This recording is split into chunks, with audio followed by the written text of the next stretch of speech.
If you struggle with writing and sharing a message that's deeply personal, or you're waiting until you feel ready or qualified to do it, your heart will be so happy you're here today. My new friend, Heather O'Brien, author of No Fear Allowed and host of the Heal with God podcast, joins me today.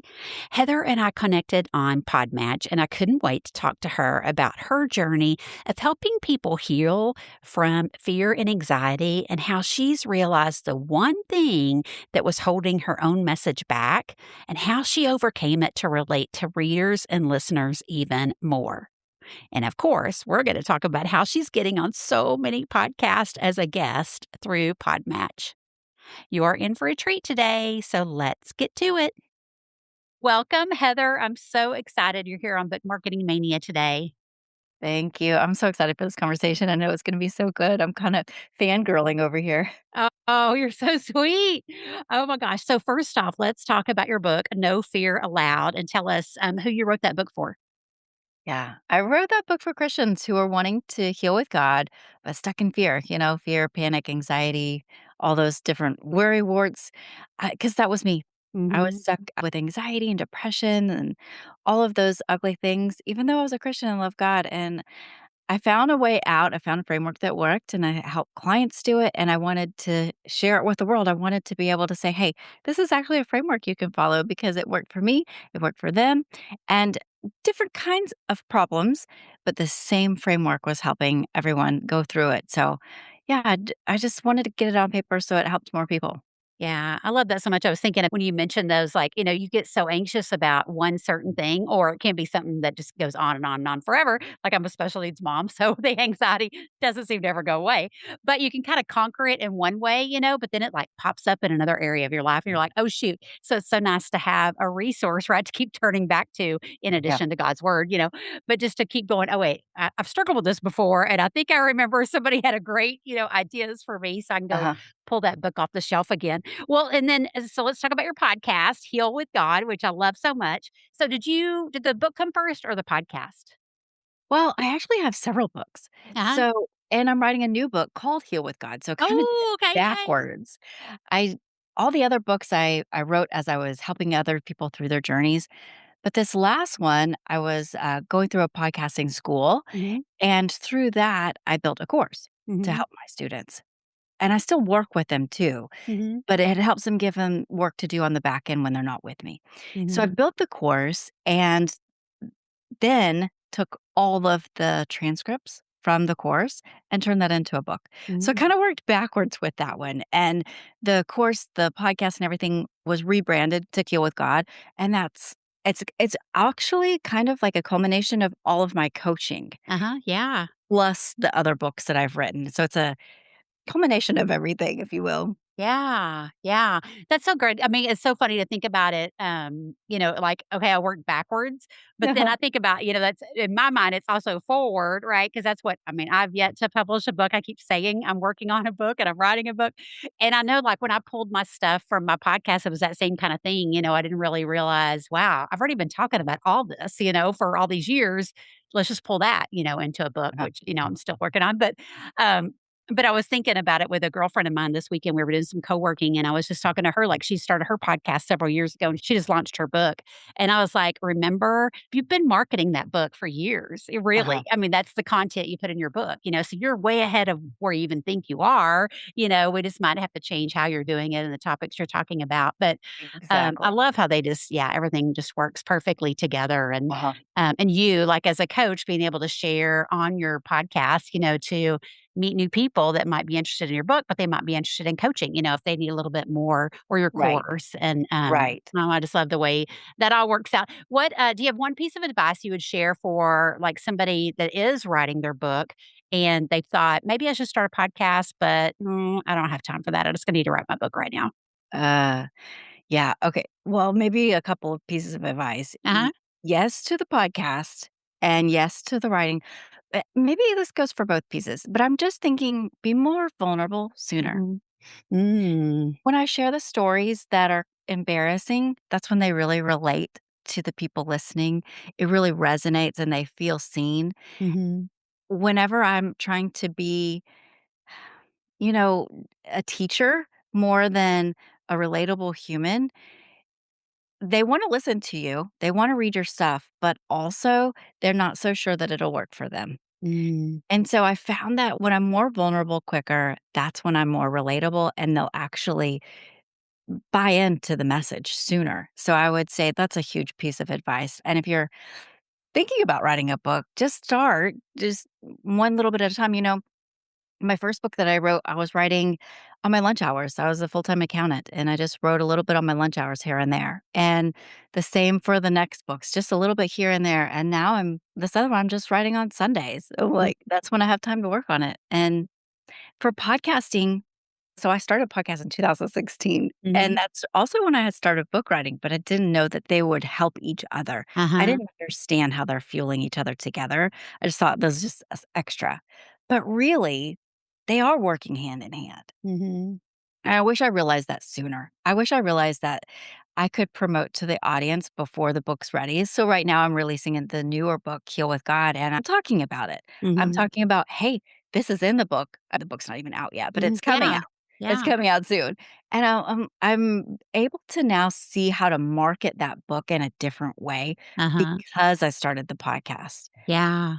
And the podcast can give you some immediate feedback, by the way, from people. Like, you can immediately get feedback and see if the message is landing. Mhm. If you do an episode about the topic, about a chapter, about something like that, you can see if it resonates simply by looking at the listen numbers. You Mhm. can see Yeah.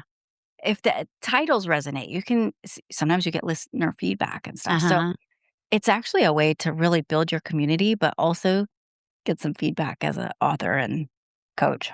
Yeah, I think that's so good because I do think, like somebody might even be trying to figure out what book, like they have multiple book ideas. And at least, yeah, you start seeing, because I know that happened on mine. I'm sure it happened on yours too, is you do start seeing like certain themes that really do hit with your listeners. And it's super obvious, whenever they listen to an episode more than once, or you do just see those numbers in number of people that are listening to this one over like your last week's episode or last month, and you're just like, "Wait, I see a recurring theme. Maybe this is Mm, something I need to pursue more on." Well, that's such exactly. great advice. Well, and I was gonna ask you about, tackling hard topics, and I love just how you just put that is, like we kinda stop and go, "Okay, but wait, if I'm gonna talk about this," we make it into this huge ordeal, but it's like, if we just think of it like you just said, just think about you're just being vulnerable and you're talking Mm, about this, and, you might be talking about it from different angles, but how yeah, would you, like if somebody is thinking, I want to start a podcast and I'm going to tackle this hard topic, which means I'll probably be talking about it as a guest too, so both sides of the mic, like what you're doing, Heather.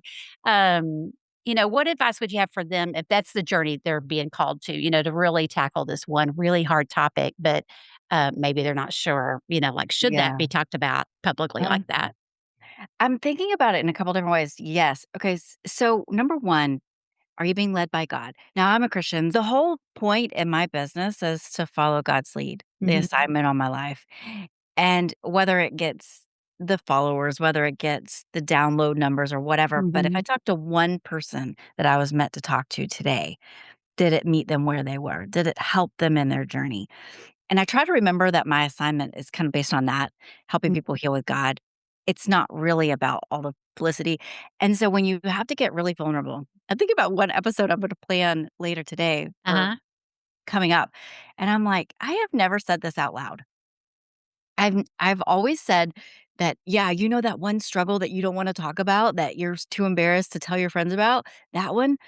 And then I would talk more about it, but I would never say what it was. Uh-huh.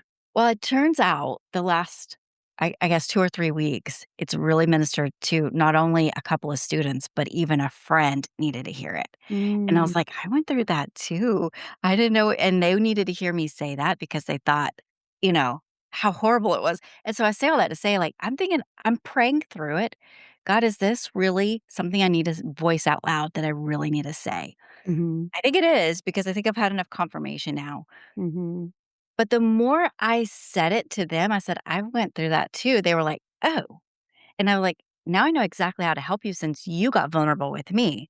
But Mhm. I wasn't vulnerable with them for them to even know they could confess that to me. And so it's like, it goes both ways. And so when you think about it that way, you think about, okay, this is my assignment from God. And I can best do that by being vulnerable and really just sharing the whole thing. Mhm. Sometimes that just kind of takes the worry out of it, takes the pride out of it, 'cause we start focusing on ourself and me, oh, and Mhm. anxiety is really self-focused. It's really Mhm. about me. And so anytime I'm, feeling anxious, I'm like, "Oh, when did I make this about me?"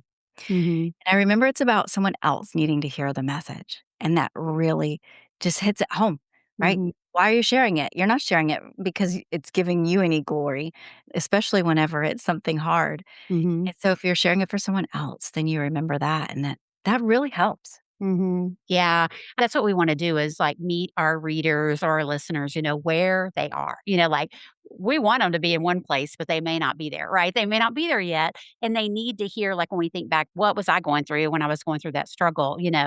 And that's what I needed, right? You need somebody to be vulnerable with you, somebody obviously was back then with me or convinced me to be, and then, yeah, having to then just think that way, like you're saying, it's always about serving someone else and then just thinking about that's where they're at. They're in that one place and this is exactly what they need to hear. Um, and so Yeah. not like I love that. Just not thinking about, yeah, it's all about us. It's always all about them and the message we've been given. So I think that's so good just to remember that if that is the path that you're taking, whether it's writing or speaking on a podcast. So tell me, since we connected with Podmatch, I would love to hear how that journey's been going for you. Well, first, let me ask you, how did you hear about Podmatch? I heard about it from you Oh, you did? Oh, I'm so glad. That's so fun. because I listened to your show and I heard you talking about it. And I thought, I'm thinking about doing it. I'm thinking about Mhm, doing it. And then I was being mentored by someone, mhm. and they were like, "Well, how I grew is I started getting in front of more audience." And he said, I was doing that dating thing, and I was like, "What are you talking about?" And he's talking about Podmatch kind of being like a dating thing. Uh-huh. And I see it now. I'm like, yeah, we're both on here for the same Mhm, reasons. You want to host, I want a guest. And we're here and we're meeting up and seeing if we're a good match. mhm, And it's going really well. So before I started, I would spend every Friday, I would try to take an hour or two to do research to find out who I could pitch. mhm, And by the time I was done, my goal was to get to pitch 5 people, and I would send out an email, mhm, personal email for each one, and I would really research them well, and I would also leave them a review on Apple Podcasts. mhm, I would screenshot that and send that in my email pitch, and that is the reason I got on a lot of the shows that I did get on. They even verbally told me, "No mhm. one ever leaves me a review. That's why I Yeah, said yes to you." So yeah. that's just an actual piece of gold. But then I started Podmatch, and okay, I only started like 2 or 3 months ago, and Oh, wow. I think this is my 17th interview Uh-huh. since just in 3 months. So I Wow. told you I would try to pitch 5, but I would Mhm, probably get 1 or 2 a month mhm, with my own personal pitching. mhm. So, I mean, that the statistics, I can't even do the math, but that is Yeah. astoundingly higher rate of return on my Uh-huh, time, on my effort, and before this, the investment was good. I was getting on some shows, but it uh-huh. wasn't the same amount. And now I love that I'm able to talk to people who actually want to be Mhm, talked to. mhm, They're actively looking for a guest and I'm actively looking for a host. And the system is really built really well. I'm really mhm. impressed with it. Mhm. Yeah, I just love the founders, Alex and Alicia. I think they do such a great job with it all, and they're all about, service first, and but that's what I was thinking is like what you were talking about is that I mean, that's part of it, right? We have to go find podcasts to connect with, but if you're doing all that, on your own, it is so time consuming, and you don't know, right? You don't know the podcast you're reaching out to unless they have it publicized somewhere what they're looking for. Are they taking guests? Even if Yeah. they are taking guests, what really is the criteria there? Because it's not always so obvious. Because I used to be a publicist, so I pitched a lot of people to podcast, and I'm so glad you said that about the reviews because I Uh-huh. had that same experience. And just coming out, let them know right away. Like I left a review. I listened to your show. Uh-huh. Goes such a long way. Now that's not to say if you do that you're going to get a yes. Right But now. it does. It goes such a long way, as we both know as podcast hosts. It's so hard to get Hmm. listener feedback because it's not just instant, and it is harder Exactly. on the person listening, to take the steps sometimes to even do it. So, Yeah. I hope that we can make that easier someday, but that's also built into Podmatch, which is super Yeah. fun. Yes. Are you on there as both a host and a guest? Not right now, because Yeah. in this season, I'm really trying to do more solos on my own Uh-huh. show. Yeah. I was I've gone through different seasons. I've Mhm. gone through seasons where I did a mixture, like solo and then guest, and then I would also insert replays from where I was a expert on someone else's show. Mhm. And because I did that so much, I don't think that I gained the authority that I needed Mhm. on my own show. Yeah. And it took me a while to realize what was happening, but as I have grown the solo episodes, my show has grown too. Mhm. And so I'm seeing the correlation. Of course, I'm tweaking things here and there all the time. Like Mhm. it's kind of like a science experiment, like tweak a Yeah. little bit of this, tweak a little bit of that. And it's not a once and done. There's a lot Uh-huh. of let's see what my listeners need. What do they need to hear? What do they want to hear from me or more of a guest? And I find that the balance of me more solos and then a guest every once in a while is Uh-huh. actually working out really well where they're tuning in more when there is a Uh-huh. guest. Yeah. So on Podmatch, I'm just looking to be a guest right now. Mhm. Well, I'm glad it's working so good for you because, yeah, Mhm. I love the platform for sure, and I'm only on there as a host, so I have yet to even be on there as a guest, but I see the magic of it for sure, and I think Mhm. it's just so fun to have a place to go, like you said, you know people are there for that purpose, so you don't have to hem hawing around. It's just like we're both trying to match each other. Is this a match? And you figure out really quickly. Yeah, I know everybody compares it to dating apps, Yeah, which I that's didn't have funny. dating apps back when I dated, but it's so funny to think about that, but I love that it also like when you kinda do the research on your own, you're kind of in this little bubble, right, of people you Yes, know or podcasts you know about, but then it exactly. gets you outside that bubble of I mean, I can't believe how many podcasters I've talked to and connected with on there, and I'm like, how I thought I knew all the podcasts," which is such a joke, Yes. but, you think you know them all in your niche, and you Right. realize, "Oh, no, You there's have no so many clue. more." Yeah, and I I know. love it. Yeah. I realized the same thing when I was researching. I kinda come to the end of it. I'm like, I don't even know what else to research. Mhm. I look up by keywords, but a Mhm. lot of people don't use keywords on their show. Yeah. And if they're in different countries and stuff like that, I don't even know that they come up on my feed. And Mhm. so with Podmatch, I've actually been having interviews with people all over the world, which is Yeah. even more fun. I mean, I think a Yeah. couple weeks ago I was with Kenya, and then, I don't know, I can tell they're in different countries, and so Uh-huh. that's super cool.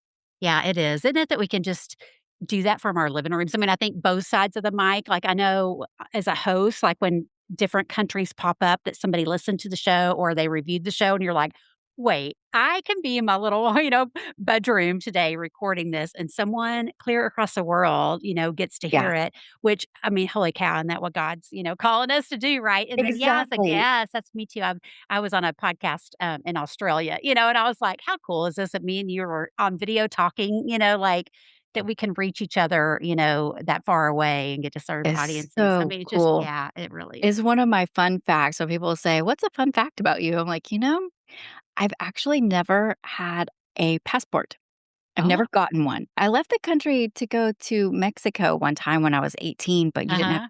a passport then. Oh, yeah. And fun fact, I have been like, people have heard me all over the world in so many countries I've lost count, Uh-huh. but I've never had a passport. Oh, I And lo that just makes my mind spin of, like, how cool would that be to have a Mhm. graphic, I guess we can get it from our podcast host, but you don't always know from being a guest, but, like, just to know if you do like, to be able to visualize that and see, I've reached all these Uh, places like, yeah, I didn't have to have a passport, I guess what I'm trying to say. yeah, I didn't have to have a passport to reach all these places, like, right. that is And so mind-blowing today. and God has called me to do that. He Mhm. wants me to preach all over Yeah. the world, and I'm like, "I Yeah. think I have, God. I'm good. I'm good." Yeah. I don't need to go anywhere else. I know. Well, I always think about that with, missionaries and missions trips, like, if I don't feel called to do that, I feel bad, but I'm like, "But I'm called to serve here, Mhm. and Exactly. you go there, and I'll go there another way," like, and thank Yeah. God we have ways to do that. So, Mhm. yeah, that's so fun. Oh gosh, well, Heather, this has been so fun. Be sure and let me know, when your new book is out. Maybe we can revisit that again and talk more about it because it's so fun.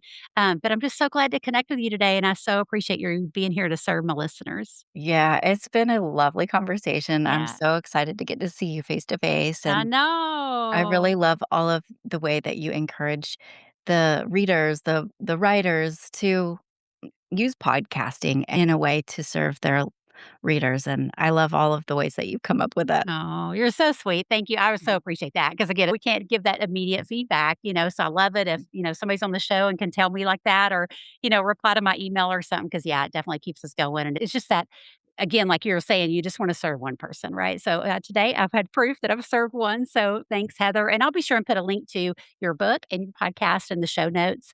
Thank you. And I'm just, yeah, so excited. So thank you so much. I Yeah, appreciate it. it's been an honor.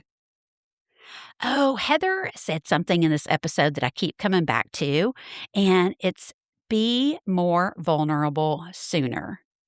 Not someday when you feel ready, not after you have it all figured out, but sooner than it feels comfortable. So think about one story or struggle you've been holding back on from your writing or your marketing content because it feels too embarrassing, right? Or maybe it's just too raw. And just start there because it's probably the exact thing your reader needs to hear most. Oh, I know my heart needed to hear that. And coming up on the next episode, Sarah Bean from Book Launchers is joining me, and she's bringing some really great wisdom for anyone trying to figure out how to actually get their book discovered in today's market. Because the way readers find books has completely changed.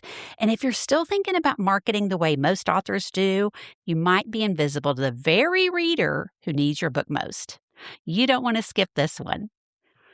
Thanks for tuning into Book Marketing Mania today. And as always, I'll be there for you next episode to help you reach and serve your readers one podcast at a time. See you then.